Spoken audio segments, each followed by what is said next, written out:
Hello friends, आज हम बात करेंगे हेयर फॉल के बारे में। चाहे वो हेयर फॉल किस रीजन से हो रहा है या उसके क्या क्या कारण हो सकते हैं, या हेयर के ट्रीटमेंट के लिए, हेयर फॉल को रोकने के लिए हम क्या क्या कर सकते हैं, क्या क्या खाने में अपने ऐड करें जिससे हेयर फॉल कम हो सकता है, या फिर हमें क्या सप्लीमेंट्स लेने चाहिए। आज हेयर फॉल से रिलेटेड सारी बातें हम इस वीडियो में करेंगे।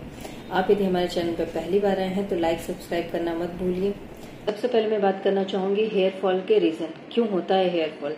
उसके बहुत सारे कारण हैं। सबसे पहला तो ये हो सकता है कि आप कोई मेडिसिन ले रहे हैं, उसका साइड इफेक्ट्स होता है, या फिर आपको पोस्ट प्रेगनेंसी है उसके बाद भी हेयर फॉल होता है, या फिर आपने किसी तरह की कोई सर्जरी कराई हुई है उसके बाद हेयर फॉल हो सकता है, या आप गलत तरह का शैम्पू यूज कर रहे हो, या फिर आप जिस पानी से हेयर वॉश कर रहे हो उसका पीएच लेवल सही नहीं होगा, या फिर आपको डैंड्रफ का इशू होगा, डैंड्रफ के इशू में भी हेयर फॉल होता है, या फिर इन्वायरमेंट या वेदर कह सकते हैं, जैसे बरसात के सीजन में भी हेयर फॉल के इशू होते हैं। कभी कभी लोगों को सूट नहीं करता है नॉर्मल इंडिया के क्लाइमेट से, कोई यदि यूएस जा रहा है तो वहां की क्लाइमेट उसे सूट नहीं करती, तो वेदर चेंजेस होने से भी हेयर फॉल हो सकता है। या फिर आप अनहेल्दी डाइट ले रहे हैं, जंक फूड ज्यादा ले रहे हैं, ऑयली फूड जो आपके डाइजेशन को सूट नहीं कर रहा, गट हेल्थ सही नहीं है तो भी इफेक्ट कर सकता है। तो डाइट भी इसमें बहुत मैटर करता है। या फिर आप स्लिप बेटर नहीं ले रहे हैं, आपकी अच्छी क्वालिटी की नींद नहीं ले रहे हो आप, तो स्लिप भी बहुत मैटर करता है हेयर फॉल में। या फिर पानी कम पी रहे हो, हाइड्रेटेड रहना बहुत जरूरी है इसमें। उसके बाद आप जो तेल यूज कर रहे हो सकता है कि वो सूट नहीं कर रहा हो, आपका शैम्पू सल्फेट फ्री नहीं हो, तो कारण बहुत सारे हो सकते हैं, या कोई न्यूट्रिएंट की डेफिशिएंसी हो सकती है। तो सबसे पहले हेयर फॉल के ट्रीटमेंट के लिए सबसे ज्यादा जरूरी है कि आप अपने हेयर फॉल का जो रीजन है उसको सर्च करिए कि क्यों हेयर फॉल हो रहा है। जब ये रीजन सर्च कर लोगे आपको पता लग जाएगा आपको हेयर फॉल का रीजन क्या है, तो बहुत आसान हो जाता है उसका ट्रीटमेंट करना। फिर आप फोकस करोगे अपने रीजन पे। तो ट्रीटमेंट से पहले यदि हम रीजन को क्योर कर लें, यदि आपको जैसे स्लिप का इशू है, किसी को स्लिप की वजह से नींद पूरी नहीं होने की वजह से उसका हेयर फॉल हो रहा है, तो हम हेयर फॉल पे फोकस करने से पहले हम नींद पे फोकस करेंगे। नींद यदि पूरी हो जाएगी तो आधा प्रॉब्लम आपको तब सोल्व हो जाएगा, फिर हम हेयर ट्रीटमेंट भी कर सकते हैं और तब आपको रिजल्ट दिखेगा। तो सबसे जरूरी है कि जो कॉजेज है उस पर क्योर किया जाए, उस पर ध्यान दिया जाए, वो ट्रीटमेंट उसकी हो जाएगी तो फिर आप हेयर फॉल ऑटोमेटिक ठीक हो जाएगा। दूसरा ये हो सकता है कि यदि आपका कम पानी ले रहे हैं या न्यूट्रिएंट आपकी डाइट में विटामिन ई, बायोटिन का लेवल कम है, वो कम खा रहे बायोटिन फूड्स, तो हो सकता है कि उस वजह से भी आपका हेयर फॉल हो रहा हो। तो क्या रीजन है पहले वो आप देखिए। या किसी तरह का पानी आप जो यूज कर रहे हो हेयर वॉश के लिए वो पानी सही है कि नहीं, आपका शैम्पू कैसा है। सिर्फ आपके साथ ऐसा हो रहा है कि घर में बाकी लोग यूज कर रहे हैं उनके साथ भी हेयर फॉल के इश्यू है, तो वो चेक करिए। डैंड्रफ इशू है तो उसको क्योर करने को, डैंड्रफ को पहले क्योर करिए फिर हेयर फॉल पे आइए। तो जो मेन कॉज होता है, हम रूट कॉज पे यदि ट्रीटमेंट करेंगे तो ऑटोमेटिक जो आपका मेन कॉज है वो ठीक हो जाएगा। तो रूट कॉज बहुत जरूरी है, रूट कॉज पे वर्क किया तो आप ऑटोमेटिक जो उस वजह से जो प्रॉब्लम हो रही है, अब जैसे किसी मेडिसिन की वजह से हो रही है, किसी को कई बार होता है कि हैवी मेडिसिन ले रहे हैं उस वजह से हेयर फॉल हो रहा है, तो हेयर फॉल यदि किसी मेडिसिन की वजह से है तो आप अपने आप नहीं उसको सोल्व कर सकते। आपको जिस डॉक्टर ने प्रिस्क्राइब किया वो मेडिसिन, आप उनसे कंसल्ट करके आप मेडिसिन उनको बताइए अपना प्रॉब्लम कि इस मेडिसिन की वजह से आपको क्या क्या साइड इफेक्ट्स हो सकते हैं। कई बार किसी को हेयर फॉल के साथ और भी कुछ होता है, तो वो डॉक्टर ही डिसाइड करेंगे कि मेडिसिन चेंज करना है या ऐसा होता है या कब तक होगा, या उस ट्रीटमेंट को रोकने के लिए या उसकी वजह से जो साइड इफेक्ट हो रहा है उसको रोकने के लिए वो कुछ और मेडिसिन देंगे या क्या करेंगे, ये सब डॉक्टर बताएगा। वहां आप नहीं चेंजेस कर सकते हो, और अपने से चेंजेस करोगे तो फिर उसका मे भी हो सकता है कोई वर्स इफेक्ट हो जाए, तो अपने से डिसीजन नहीं लेना है। पोस्ट प्रेगनेंसी के बाद ये कॉमन सा रीजन है कि होता है ऐसा, तो उस केस में आप क्या कर सकते हो, पोस्ट प्रेगनेंसी में आप अपने डॉक्टर से, अपने गायनी से बात करिए कि इसको रोकने के लिए क्या कर सकते हैं। क्योंकि उस सिचुएशन में क्या है ना कि आप biotin rich food, vitamin E, अपने डाइट को हेल्दी बनाओगे तो भी ये बहुत हद तक ये क्योर हो जाता है, या कुछ टाइम तक पोस्ट प्रेगनेंसी में स्टार्टिंग में होता है, फिर ये धीरे धीरे कम होता जाता है। पर आप डाइट अच्छी लोगे, लाइफ स्टाइल आपकी अच्छी रहेगी, नींद अच्छी रहेगी, हाइड्रेटेड रहोगे, तो ऑफकोर्स ये आप पे और बेबी के फिट पे बहुत असर करता है। तो अपने रूट कॉज पे हमेशा ध्यान दीजिए, चाहे कोई बीमारी, रूट कॉज पे आप कॉन्सेंट्रेट करोगे तो ऑटोमेटिक आपका प्रॉब्लम आधा सॉल्व हो जाएगा। हेयर फॉल किस हद तक हो गया है ये टेस्ट करने के लिए सबसे इजी टेस्ट है, आप पुल टेस्ट कर सकते हो। एक बाल आप आगे से लीजिए और एक बाल आप पीछे से लीजिए, उसको यदि विजुअली आप मेजर कर रहे हो, कर पा रहे हो अपने नेकेड आई से कि थिकनेस उनकी सेम है या अप एंड मतलब कोई कम है कोई ज्यादा है, ऐसे चेक कर पा रहे हो। यदि कम है, आगे की बाल थिक कम है पीछे के बाल से, तो मतलब आप स्टेज 1 में हो, आपको ट्रीटमेंट की नीड है, आप डॉक्टर से कंसल्ट कर सकते हो। ये तो हमने बात की कि रीजन क्या क्या रीजन हो सकते हैं हेयर फॉल के। अब हम बात करेंगे कि हम कौन कौन से फूड खा सकते हैं अपने हेयर फॉल को या हेयर के ग्रोथ को, ग्रे हेयर्स को रोकने के लिए, जिससे हमारा हेयर ग्रोथ अच्छा हो, ग्रेइंग होना या प्री मैच्योर होना वो रुक जाए।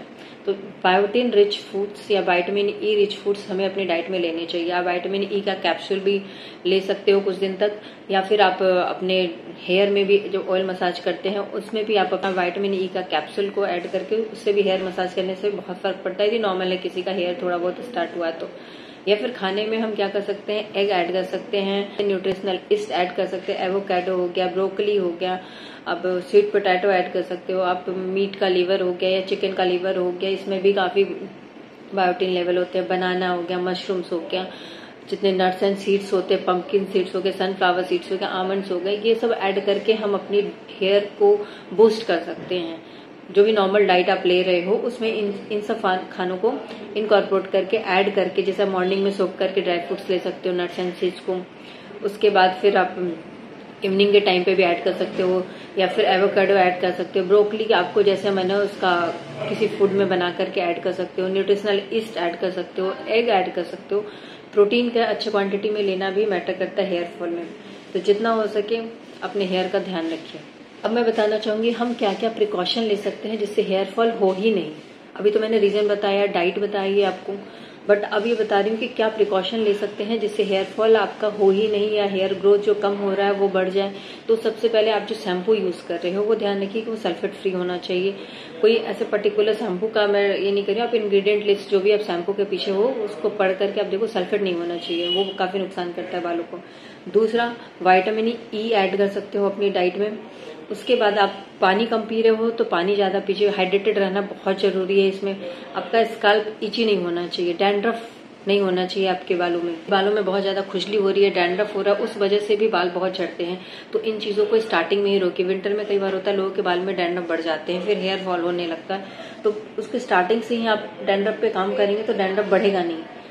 शैम्पू पे ध्यान रखना है, आपका पानी जो यूज कर रहे हो हेयर वॉश के लिए उसका पीएच लेवल कैसा है, क्योंकि पानी भी सही नहीं है, उसका पीएच लेवल सही नहीं है तो भी हेयर फॉल पे बहुत असर करता है। मेडिसिन की वजह से यदि हो रहा है तो इंस्टेंटली आप डॉक्टर से बात करिए ताकि ये प्रॉब्लम बढ़े ही नहीं।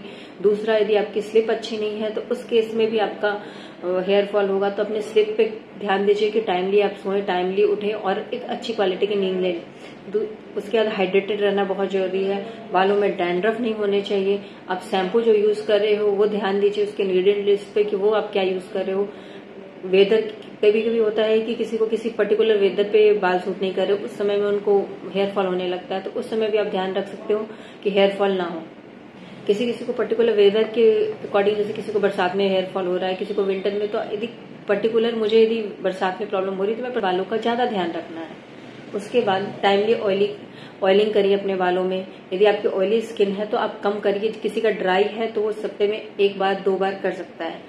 उसके बाद आप क्या कर सकते हो, खाने में biotin rich foods, vitamin E add करिए जितना ज्यादा हो सके। अनहेल्दी खानों से बचिए, बाहर का खाना कम खाइए, खाने में तेल मसाला कम होना चाहिए, क्योंकि ये सब चीजें भी बहुत मैटर करता है। लोग सोचते हैं कि बाल है तो खाने पे, आप जो खा रहे हो उसका रिजल्ट ही आपके फेस पे, आपके हेयर्स पे दिखेगा। हम यदि अनहेल्दी जंक फूड खाएंगे जो हमारे सेहत के लिए अच्छा नहीं है, तो वो हमारे बालों के लिए, हमारे चेहरे के लिए भी अच्छा नहीं है। जो हम अपने मुंह में डाल रहे हैं, पेट में डाल रहे हैं, चाहे वो हेल्दी हो या अनहेल्दी हो, जो खाएंगे वही आपके शकल पे भी दिखेगा।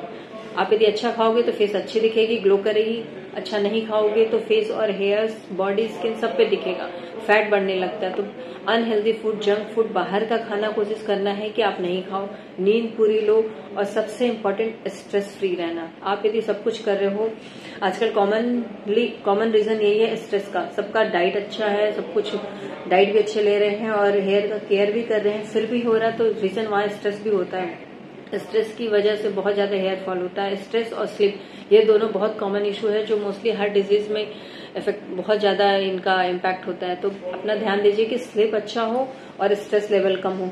स्ट्रेस सभी के लाइफ में है, बट हम कोशिश ये कर सकते हैं कि उनसे कैसे हम बाहर आए। यदि स्ट्रेस की वजह से हो रहा है तो आप हेयर फॉल पे कंसंट्रेट ना करके आप पहले अपने स्ट्रेस पे कंसंट्रेट करिए कि हम हेयर फॉल को कैसे कम कर सकते हैं। हेयर फॉल ऑटोमेटिक कम हो जाएगा, आपने स्ट्रेस कम कर लिया तो।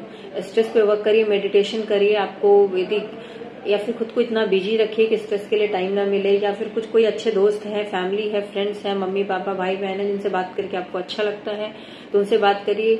मतलब मेंटल हेल्थ पे केयर करना बहुत इंपॉर्टेंट है। मेंटल हेल्थ की वजह से भी हेयर फॉल बहुत बड़ा रीजन होता है कि हेयर फॉल होता है। तो जो आपका मेन कॉज है, रूट कॉज, उस पर केयर करिए, उस पर ध्यान दीजिए कि हेयर फॉल ना हो। स्ट्रेस, स्लीप, हाइड्रेटेड रहना, शैम्पू, आपके पानी का पीएच का लेवल अच्छा होना बहुत जरूरी है। सल्फेट फ्री शैम्पू यूज करिए। अपने डाइट में नट्स एंड सीड्स हो गया, बायोटिन रिच फूड्स हो गया, विटामिन ई ऐड करिए और अपने बालों का और खुद का ध्यान रखिए। अब तो हमने कॉज की बात कर ली, भी डाइट की भी बात कर ली, क्या क्या प्रिकॉशन लेना चाहिए वो भी हो गया। अब लास्ट में यदि आप सब कुछ करके हार चुके हैं, नहीं हेयर फॉल ठीक हो रहा है, हेयर ग्रोथ या हेयर किसी तरह का कोई इश्यू हो रहा है हेयर से रिलेटेड, तो कुछ ब्लड टेस्ट होते हैं, कॉमन ब्लड टेस्ट, जो आप करवा के ये आइडेंटिफाई कर सकते हो कि हेयर फॉल का क्या रीजन है। जैसे विटामिन डी का आप टेस्ट करवा सकते हो, विटामिन B12 टेस्ट करवा सकते हो, आयरन की कमी की वजह से भी होता है तो आयरन हो गया, फेरेटिन लेवल टेस्ट करा सकते हो, थायराइड प्रोफाइल करवा सकते हो, हार्मोनल पैनल का टेस्ट करवा सकते हो। ये जो 5-6 टेस्ट लिखे हैं मैंने बता रही हूँ मैं, उसको करवा के भी आप आइडेंटिफाई कर सकते हो कि किस वजह से हेयर फॉल हो रहा है। कि आयरन की कमी होगी बॉडी में तो भी हेयर फॉल होगा, विटामिन डी डिफिशिएंसी है तो भी हेयर फॉल हो सकता है, विटामिन B12 की डिफिशिएंसी होगी तो भी हेयर फॉल हो सकता है, थायराइड की वजह से भी होता है तो थायराइड, अब यदि थायराइड की वजह से हो रहा है तो थायराइड की मेडिसिन या उस पर वर्क करना होगा, वो ऑटोमेटिक उस पर वर्क करोगे, मेडिसिन प्रॉपरली लोगे तो वो ऑटोमेटिक कम हो जाएगा। तो जो रूट कॉज है हमारा उस पर वर्क करना बहुत इंपॉर्टेंट है।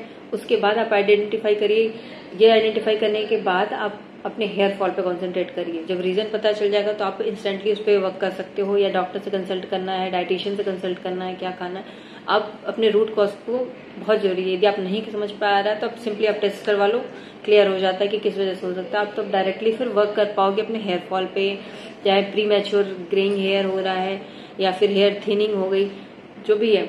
तो अपने हेयर से रिलेटेड जो भी क्वेरी हो आप कमेंट सेक्शन में भी पूछ सकते हो, या फिर सोशल मेरे इंस्टाग्राम हो गया, फेसबुक हो गया, वहां पे भी मैसेंजर पे भी आप कंसल्ट कर सकते हो। किसी को मुझे डीएम करके पूछना है तो पूछ सकते हो। मेरा सिर्फ डाइट प्लान पेड होता है, अदरवाइज आप छोटे मोटे टिप्स या कोई कंफ्यूजन हो वो टोटली फ्री होता है, तो वो आप बात कर सकते हो। और वीडियो अच्छी लगी तो लाइक एंड सब्सक्राइब करना मत भूलिएगा फ्रेंड्स। और जिन लोगों को हेयर फॉल हो रहा है ये वीडियो उनको जरूर शेयर करिए।